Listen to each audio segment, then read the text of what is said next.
पवित्र दिवस शुभ मुहूर्त मंच आसीना उभय विद्यालय प्रधान शिक्षक उभय विद्यालय शिक्षक शिक्षयित्री मंच उपस्थित भारत सरकार नीति आयोग ओडिशा शाखार अध्यक्षा श्रद्धेय शुभश्री एवं संगठन समस्त कर्मकर्ता मानक अवसर में शुभेच्छा जनाऊँगी कृतज्ञता ज्ञापन करुँच। भारत सरकार नीति आयोग द्वारा भारतीय जातीय समाज सेवा संगठन निश्चित भाव में एक समय उपयोगी पदक्षेप पूर्वपल्ली स्वास्थ्य सेवार प्रसार प्रचार मानव सेवा ही माधव सेवा दीन दरिद्र मान सेवा एवं पुनि पुनि प्रतिभा मानकर जो लुकायित प्रतिभा रही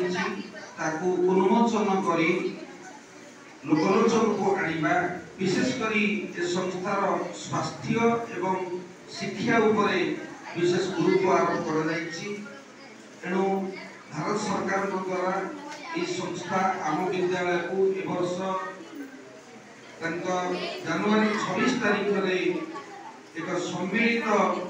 कार्यक्रम पिला सहित आमको सुजोग देते संस्था निकट कृतज्ञ समस्त कुनि कुनि पिला आगामी काली भविष्य आमको जानवा पड़ो ये सेवा संस्था विपर्यस्त स्वास्थ्य व्यवस्था केमती पुनरुद्धार कर स्वास्थ्यगत कारण चिकित्सार अभाव अवहेलार मृत्युर निकटवर्ती न होती एवं गाँ गहली पिलाने जो मैंने अधा बयस अधा पाठुआ अधा पाठोई बांधुंट से चयन कर सक्षम करने कार्यक्रम ग्रहण कर भारतीय सेवा समाज संस्था जहाँ भारत सरकार द्वारा निष्ठीभूत होती संस्था को ओडिशा राज्य सरकार अनुमोदन प्रदान करिसेंती ओडिशा शाखार अध्यक्ष भाव में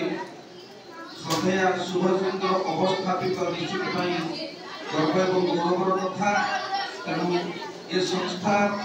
आगामी काली समग्र केन्द्रापड़ा जिला कहीं समग्र ओडिशा राज्य में निज कार्य दक्षता निज कार्यशैली एवं शिक्षा एवं स्वास्थ्य सचेतनता सृष्टि करिबारे अग्रणी भूमिका